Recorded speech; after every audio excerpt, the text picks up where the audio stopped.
오늘 저희가 교독한 본문 좀 길죠. 그래도 전체 한번 다 살펴보겠습니다. 본문을 중심으로 아들 예수님과 아버지 하나님은 하나라는 제목으로 은혜 나누겠습니다.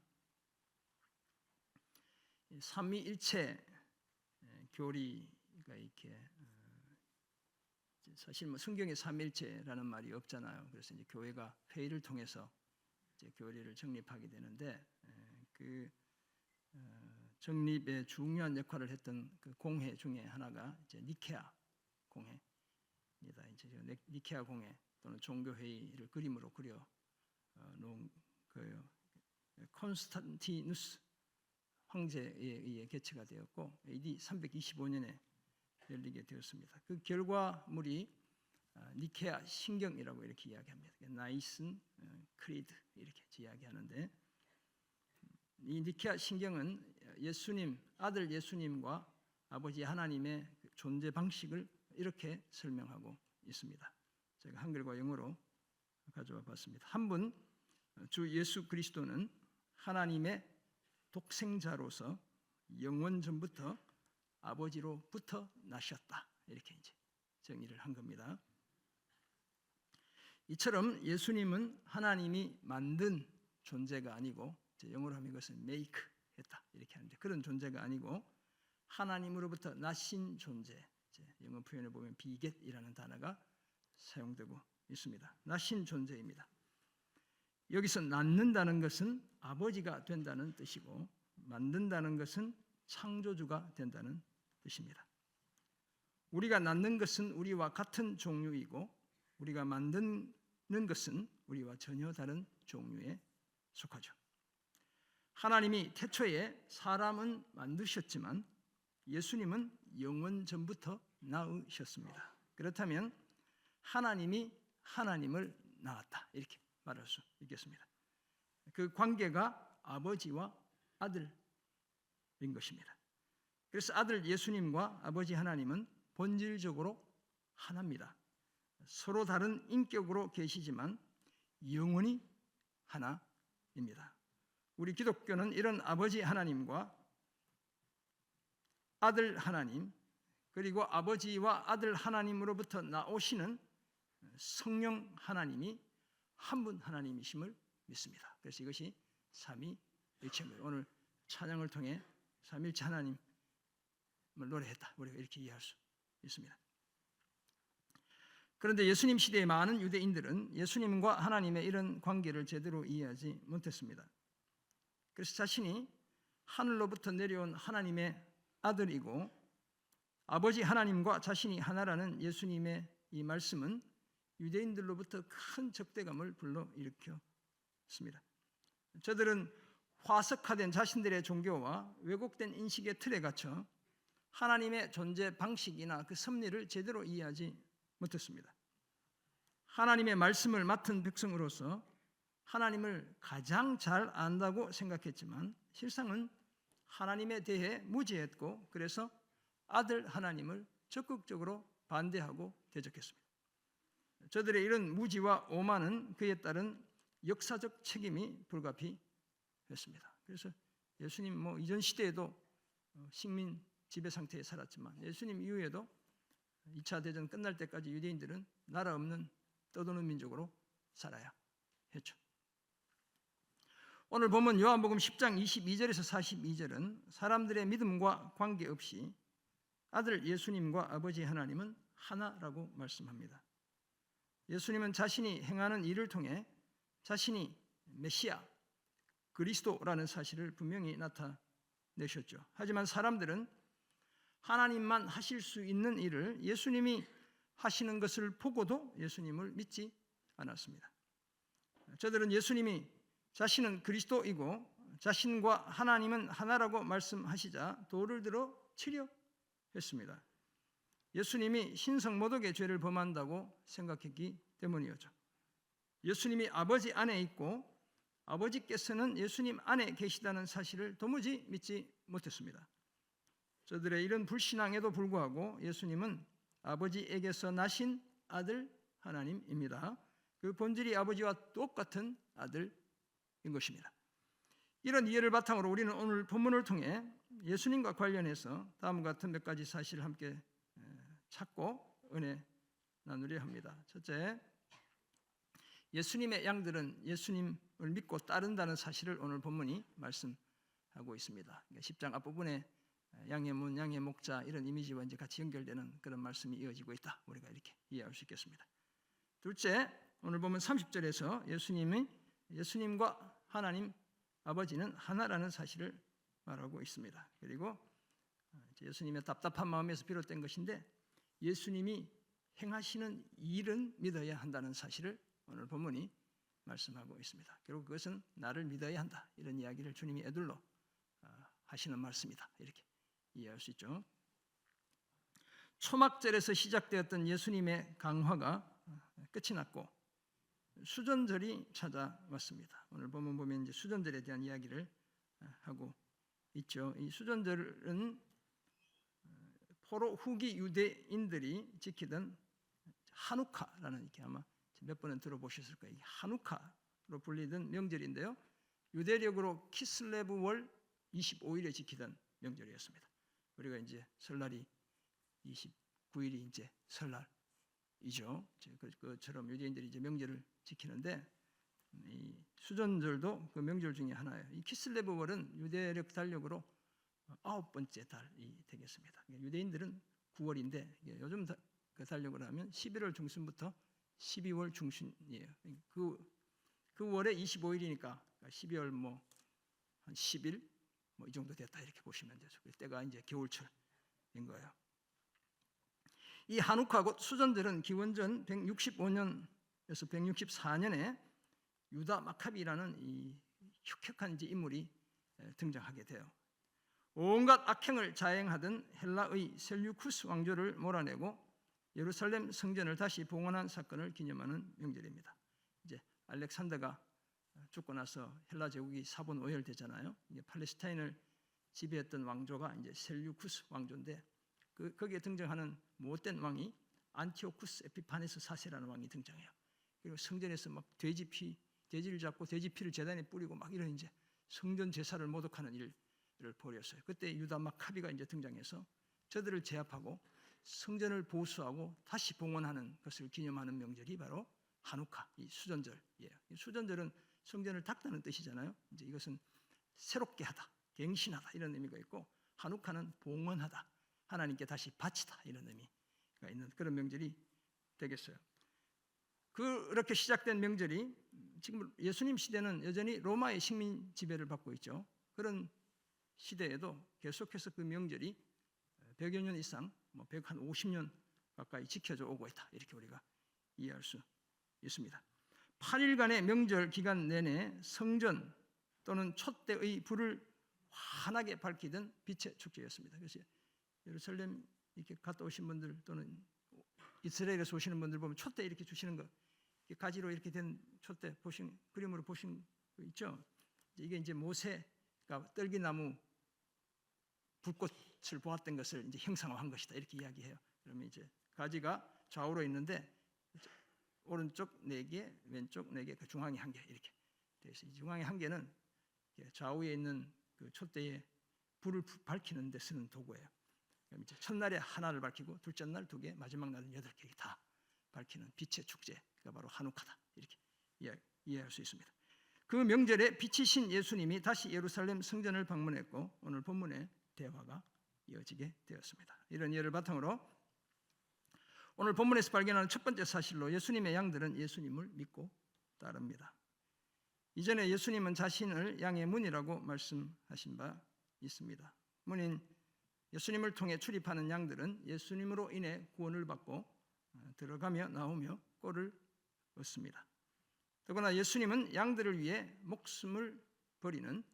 목숨까지 버리는 선한 목자라고 말씀하셨죠. 이런 예수님은 초막절 이후에도 갈릴리로 돌아가시지 않고 계속 예루살렘 주변에 머무셨습니다. 그러니까 주님의 이제 원래 사역은 명절 중심으로 유다 지방에 내려왔다가 명절이 끝나면 다시 갈릴리 본거지로 올라가시고 이렇게 이제 반복되는 사역이었는데 마지막 6월절까지 초막절 이후에 계속 머무시는 거예요. 그래서 이게 한 6개월 가까이 계속 예루살렘 주변에 머무셨다. 우리가 이렇게 볼 수 있습니다. 수전절이 이르렀고 제가 설명드린 것처럼 12월이니까 겨울이었습니다. 예수님이 성전 안 솔로몬 행각 곧 기둥과 지붕을 갖춘 긴 주랑을 거니고 계셨습니다. 우리가 경복궁 가면 주랑 있는 거 아시죠? 그리고 제가 주랑을 가장 크게 봤던 건 자금성인 것 같아요. 자금성이 아니고 이하원 이렇게 중국 북경에 있는 그 정원 있잖아요. 그러니까 이렇게 쭉 따라가면서 이렇게 주랑을 길게 만들어 놨더라고요. 근데 예루살렘 성전은 작았기 때문에 그만큼 큰 주랑은 아닌데 아무튼 예수님이 그 주랑을 거닐고 계신 거예요. 유대인들이 예수님을 애워싸고는 당신이 언제까지 우리 마음을 의욕하게 하려 하나이까? 그리스도이면 밝히 말씀하소서라고 말했습니다. 이 마음을 의욕하게 한다. 이 말은 이제 헬라어로 보면 혼을 빼앗아간다 이런 뜻이에요. 그렇다면 이것은 궁금증만 키운다 또는 도무지 결론을 내리지 못하게 한다. 당신의 정체성에 대해서 이제 이 사람들이 이런 이야기를 하는 거예요. 예수님의 정체성에 대한 의구심을 품게 된 것이 자신들의 믿음 없음 때문이 아니라 마치 예수님이 분명하게 말하지 않아서 그런 것인 것처럼 말하고 있어요. 하지만 이것은 예수님이 그리스도라는 사실을 도저히 믿을 수 없다는 말이자 어떻게든 예수님의 말에서 꼬투리를 잡으려는 의도에서 나온 말이었어요. 뒤에서 주님의 말씀에 따르면 여러 번 얘기했는데 저들이 믿지 않는다고 주님이 말씀하고 계시죠. 예수님은 저들의 이런 속셈을 다 아시고서 내가 너희에게 말하였으되 믿지 아니하는도다. 내가 아버지의 이름으로 행하는 일들이 나를 증거하는 것이거늘 너희가 내 양이 아니므로 믿지 아니하는도다. 내가 여러 번 말했지만 너희가 믿음이 없기 때문에 믿지 못하는 것이다라며 엄중하게 저들의 믿음 없음을 지적하셨습니다. 그리고는 내 양은 내 음성을 들으며 나는 그들을 알며 그들은 나를 따른다고 하시죠. 예수님의 양이라면 예수님 믿고 예수님의 그 보이스 듣고 예수님은 그들을 알고 그들은 예수님을 당연히 따라오게 마련이죠. 계속해서 내가 그들에게 영생을 주기에 그들이 영원히 멸망하지 않고 그들을 내 손에서 빼앗을 자가 없다고도 하십니다. 29절 보면 그들을 주신 내 아버지께서는 만물보다 크심에 아무도 아버지의 손에서 빼앗을 자가 없다고도 하시죠. 그렇다면 내 손에서 빼앗을 자도 없고 아버지 손에서도 빼앗을 자가 없다 이렇게 말씀하고 계신 거예요. 자신의 손과 하나님 아버지의 손을 같은 위치에 두시고 그 어떤 절도나 강도도 자신의 양을 자신에게서 빼앗아갈 수 없다고 말씀했습니다. 왜냐하면 예수님의 양들은 예수님을 믿고 그 음성을 듣고 반드시 예수님을 따르기 때문입니다. 또한 예수님의 그 강한 손이 전능하신 그 하나님의 손과 똑같은 그 강한 손이 그런 저들을 안전하게 보호하기 때문입니다. 사랑하는 성도 여러분, 삶의 안정을 보장받는 가장 확실한 길이 그리스도요 목자이신 예수님을 믿고 그 음성을 듣고 그를 따르는 것인 줄 믿습니다. 믿지 않는 자들은 예수님의 양이 아니며 따라서 영생이 없습니다. 그런 자들은 사실 죄와 세상에 빼앗긴 자들입니다. 이기적인 자기의와 지독한 교만에 사로잡힌 그런 자들이죠. 예수님의 존재 방식이나 그 성품이나 사역에 대해 이해하고 공감하고 믿기보다 늘 거부하며 거절하며 반항할 뿐입니다. 그러니 결국은 영원히 멸망할 수밖에 없습니다. 감사하게도 우리는 다 예수님이 메시아이심을 믿는 예수님의 양들이죠. 우리는 예수님이 우리의 유일한 그리스도 구원자이심을 믿습니다. 그러므로 우리는 늘 목자이신 예수님의 음성을 듣고 따라가야 합니다. 그 세미한 음성까지 놓치지 않아야 합니다. 그 음성을 따라 늘 의의 길로 나아가야 합니다. 그 길이 좁지만 생명의 길이라는 사실을 항상 기억해야 됩니다. 평생 예수님의 양으로 살며 예수님을 믿고 예수님을 따라 영원히 여호와의 집에 거하는 그런 우리가 되기를 주의 이름으로 축원합니다. 아멘. 오늘 본문에서 발견하는 두 번째 사실로 예수님과 하나님은 하나입니다. 예수님은 오늘 본문 30절에서 나와 아버지는 하나이니라 라고 말씀하셨죠. 예수님이 자신을 하나님과 같은 존재라고 말씀하고 계신 거예요. 내가 곧 쉽게 말하면 내가 곧 하나님이다 이렇게 주님이 지금 이야기하시는 거예요. 그러자 유대인들이 다시 돌을 들어 예수님을 치려했습니다. 예수님이 내가 아버지로 말미암아 여러 가지 선한 일을 너희에게 보였거늘 그 중에 어떤 일로 나를 돌로 치려 하느냐라고 묻습니다. 그러자 유대인들이 선한 일로 말미암아 우리가 돌로 너를 치려는 것이 아니라 신성 모독으로 인함이니 네가 사람이 되어 자칭 하나님이라고 하기 때문이다 라고 대답하죠. 그 말을 들은 예수님이 저들에게 너희 율법에 기록된 바 내가 너희를 신이라 하였노라 하지 아니하였느냐라고 말씀합니다. 우리 주님은 이 어려운 상황에서 탁월한 통찰력을 가지고 저들의 입을 닫게 만드는 그런 분이라는 사실을 오늘 본문을 통해 다시 발견할 수 있어요.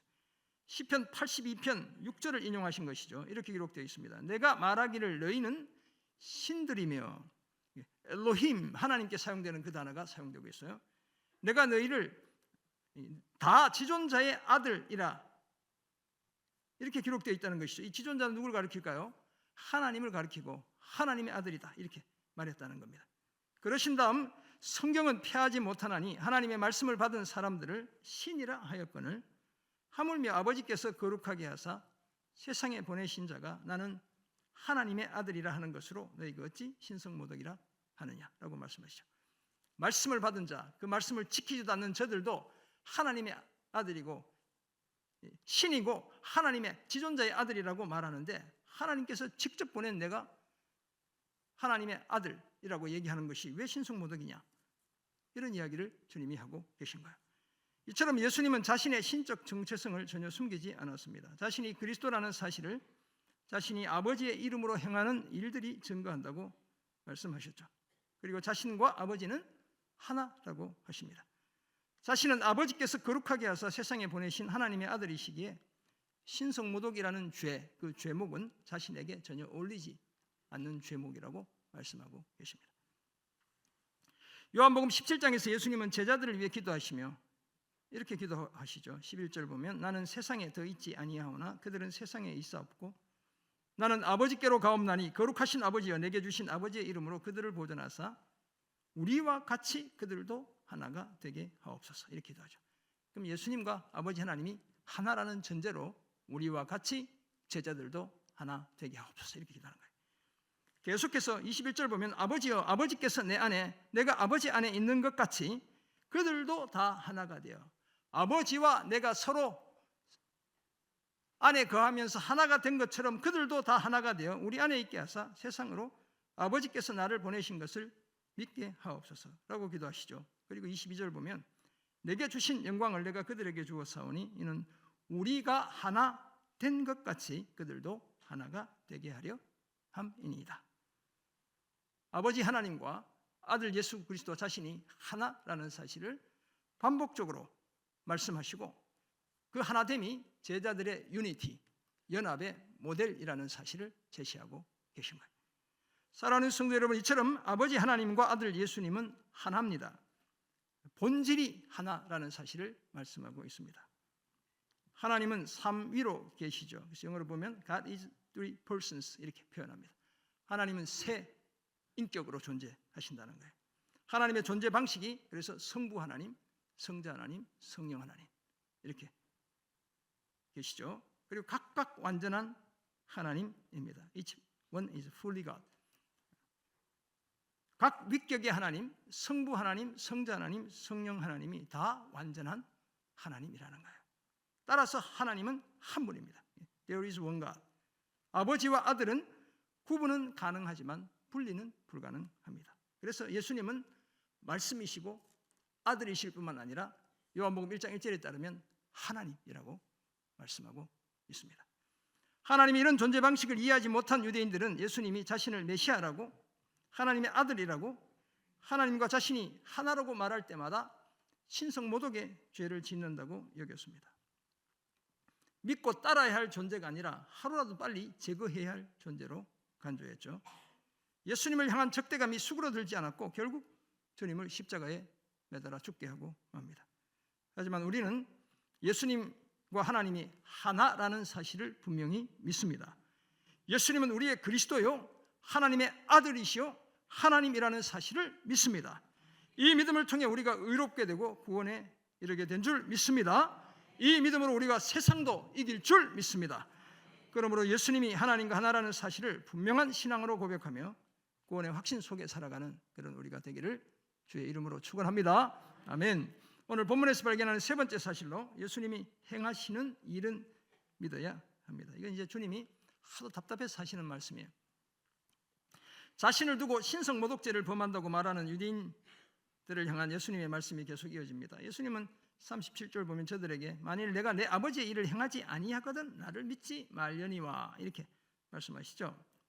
예를 들어 맹인의 눈을 뜨게 한 그런 일이 하나님 아버지의 일을 행한 것이 아니라면 나를 믿지 않아도 된다, 이런 이야기를 하신 거예요. 그렇다면 하나님 아버지만 하실 수 있는 그 일을 자신이 행했다는 말씀을 하고 계신 거예요. 그러신 다음 내가 행하거든 나는 나를 믿지 아니할지라도 그 일은 믿으라. 그러면 너희가 아버지께서 내 안에 계시고 내가 아버지 안에 있음을 깨달아 알리라 라고 말씀하셔요. 예수님이 나에 대한 거부감이 들더라도 내가 행한 일을 생각하면 나를 믿게 되고 나와 아버지가 하나라는 사실도 자연스럽게 깨달아 알게 된다고 말씀하신 거예요. 지금 당장 내가 하나님의 아들이라는 사실을 못 믿는다면 내가 행한 일을 봐라. 그 일을 믿고 그 일을 통해 내가 아버지와 하나라는 사실을 믿어라. 이런 이야기를 하는 거예요. 주님이 얼마나 답답했던지 깨달아 알리라. 우리 이렇게 이제 우리 성경은 다르게 번역되어 있지만 헬라어는 기노스코라는 두 단어 같은 단어가 두 번 반복되고 있어요. 용법이 다르게 해서 주님이 하도 답답해서 제발 내가 한 일이라도 보고 나를 믿어라. 제발 믿어라. 이렇게 주님이 이야기하시는 거예요. 그러자 유대인들이 믿기는커녕 다시 예수님을 잡고자 했지만 그 손에서 벗어나 나가셨다고 말씀합니다. 왜냐하면 주님은 6월절 양으로 희생되셔야 하는데 지금은 명절 무슨 명절이에요?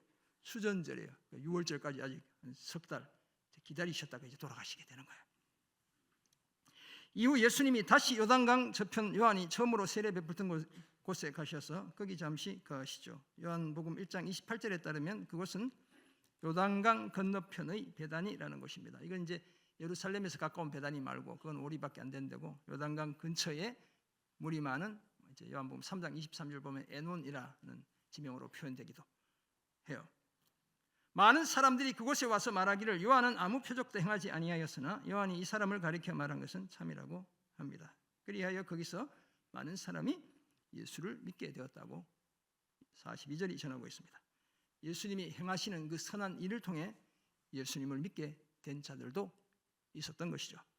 반면에 바리새인들은 예수님이 행하시는 일도 다 믿지 않았습니다. 저들은 예수님이 귀신 들려 미쳤다고 말하는 그런 자들이었죠. 마태복음 12장 24절에 보면 예수님이 귀신의 왕 바알세불의 힘을 빌려 귀신을 쫓아낸다고 말하기까지 했던 자들입니다. 하지만 저들의 이런 말이야말로 진짜 신성모독의 죄를 짓는 것이죠. 왜냐하면 예수님은 아들 하나님으로서 아버지 하나님의 일을 행하시는데 저들은 오히려 귀신의 일을 행한다고 말하고 있기 때문입니다. 예수님을 향한 저들의 시선은 철저한 맹목이었고 그 귀는 벽창호였습니다. 네, 빨리 찬양을 좋아하는 아까 이브 때는 카톡도 왔는데 괜찮습니다. 뭐 내 나이가 어땠어도 한번 들겠네요.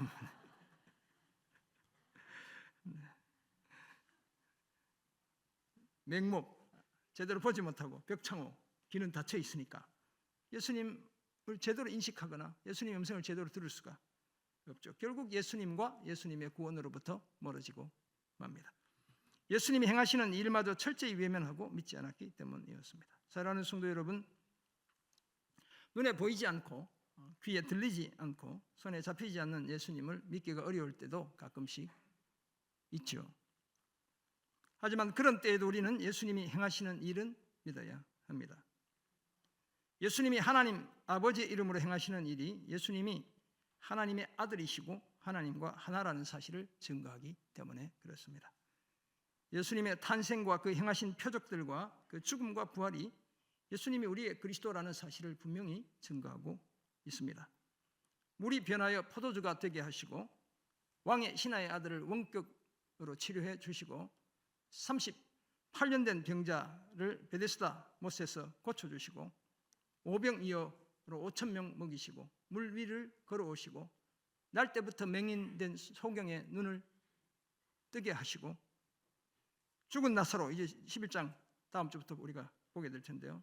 나흘 만에 무덤에서 살려내신 일이 다 하나님 아버지가 하시는 그 일을 주님이 대신해서 하신 거예요.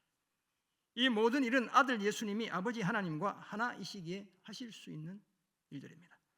사도 요한은 예수님이 하나님의 아들이심을 믿게 하고 또 믿고 그 이름을 힘입어 생명을 얻게 하기 위해 이 표적들을 비롯한 자신의 복음서를 기록하고 있다고 밝히고 있습니다. 우리가 믿음의 눈으로 예수님이 행하시는 일을 바라보고 그 사실을 시인하면 예수님이 제대로 보이기 시작합니다. 예수님이 그리스도의 우리의 구원자요 아버지 하나님과 같은 능력을 가진 아들 하나님이심을 믿게 됩니다. 그리고 그 믿음이 우리에게 천국과 영생을 선물해 줍니다. 예수님이 행하시는 일을 믿어 예수님을 믿고 구원을 누리며 살아가는 그런 우리가 되기를 주의 이름으로 축원합니다. 아멘. 오늘도 세 가지를 생각해 보았습니다. 예수님의 양들은 예수님을 믿고 따르고 예수님과 하나님은 하나이고 예수님이 행하시는 일, 적어도 그 일은 믿어야 한다는 사실을 알게 되었습니다. 어떻게 살아야 할까요? 첫째, 올바르게 믿고 따라야 합니다.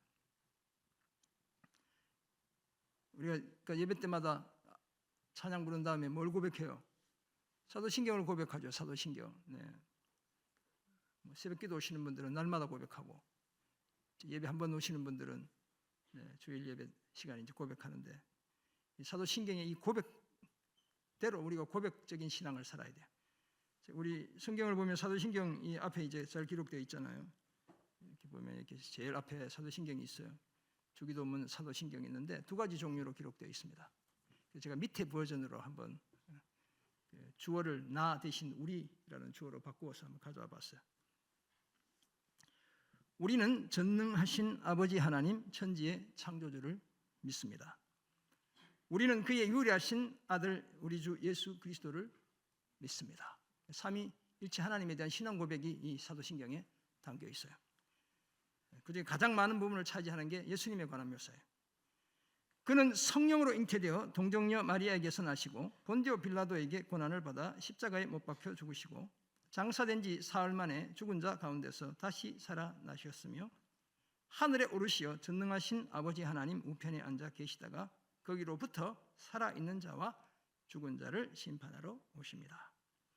우리는 성령을 믿으며 거룩한 공교회와 성도의 교제와 죄를 용서받는 것과 몸의 부활과 영생을 믿습니다. 아멘이시죠? 네. 이 고백이 분명해야 되는 거예요. 그냥 의식적으로 따라하지 말고 내 신앙의 고백으로 분명히 예배 때마다 고백하는 우리가 되어야 할 줄 믿습니다. 사도신경의 이 고백처럼 예수님 올바르게 믿고 끝까지 따라야 합니다. 하나님과 하나이신 예수님을 결코 놓치지 않아야 합니다. 그래야 마침내 천국과 영생을 선물로 받게 됩니다. 이런 복된 삶 늘 힘쓰시는 우리 성도님 되시기를 주의 이름으로 부탁드립니다. 아멘.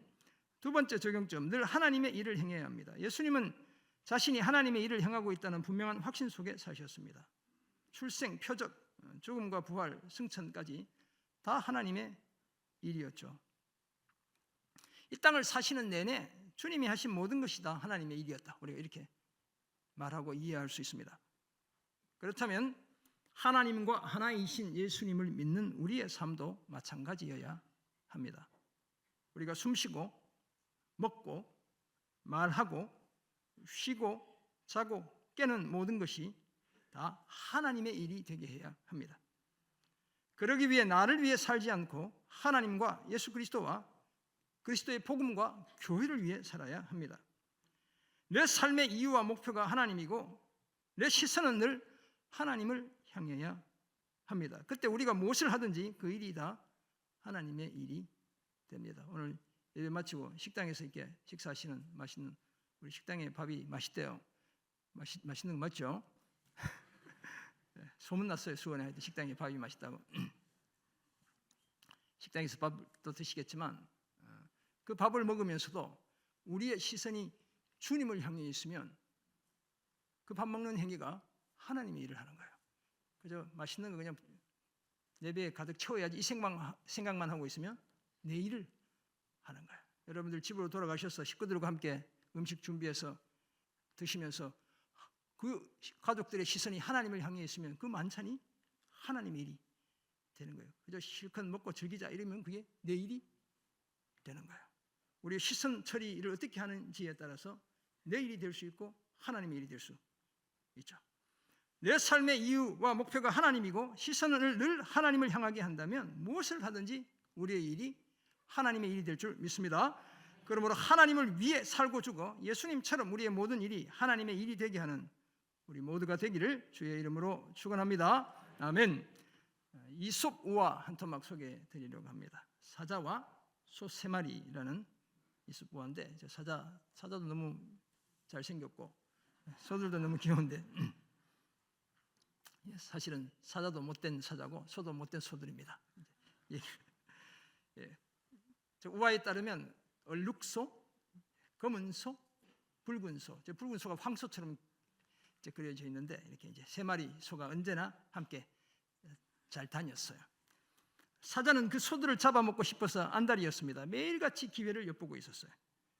그러나 세 마리의 소는 언제나 같이 다니면서 사자가 덤벼들면 셋이 한꺼번에 대항했기 때문에 좀처럼 잡아먹을 수가 없는 거예요. 어떤 때는 서로 떨어져서 풀을 뜯고 있어서 한 마리에게 달려들면 다른 두 마리가 얼른 달려와서 제 동물을 도와주기 때문에 사자는 싸우다 지쳐 그냥 돌아가곤 했대요. 그런데 하루는 풀밭에 얼룩소가 따로 떨어져 있는 것을 본 사자가 가까이 다가가서 전략을 바꾼 거예요. 은근한 목소리로 세 마리의 소 중에 가장 힘센 것은 자기라고 붉은 소가 말하더라. 이렇게 이제 얼룩소에게 이야기하는 거예요. 이 말을 들은 얼룩소 기분이 좋을까요? 싫을까요? 기분이 엄청 나빴어요. 썩 좋지 않았습니다. 여태까지 셋이 힘을 똑같이 합쳐 적과 대항해 싸워왔고 무슨 일이든지 함께 도왔는데 붉은 소가 느닷없이 모두 제 힘으로 그렇게 된 것처럼 말을 했다고 하니 건방진 소리구나 라는 생각이 든 거예요. 그때 사자는 얼룩소에게 거짓말을 해놓고는 붉은 소와 검은 소가 있는 데로 가서 또 비슷한 이야기를 해주는 거예요. 세 마리 소 가운데 얼룩소가 제일 기운이 세고 다른 짐승에게 지지 않는 것도 얼룩소 때문이라고 하니 그게 참말이니? 이렇게 물어본 거예요. 두 마리 소는 얼룩소의 이 말이 무척 건방진 소리라 생각이 들었습니다. 그 중에도 붉은 소는 아마 이렇게 성격이 좀 다혈질이었던가 봐요. 화가 머리 끝까지 나서 얼룩소에게 덤벼들게 된 것입니다. 얼룩소도 들은 게 있죠. 붉은 소가 자기가 죄인이라고 했다는 말을 들었던 터였기 때문에 힘을 다해 맞짱을 뜨게 되었어요. 검은 소가 말렸지만 두 마리 소는 뿔이 빠지도록 싸웠다는 거예요. 그러나 두 마리 중 어느 소가 정말 힘이 센진 알 수가 없었대요. 이날부터 세 마리 소 같이 놀았게요? 안 놀았게요? 같이 안 놀. 더 이상 같이 놀지 않게 된 거예요.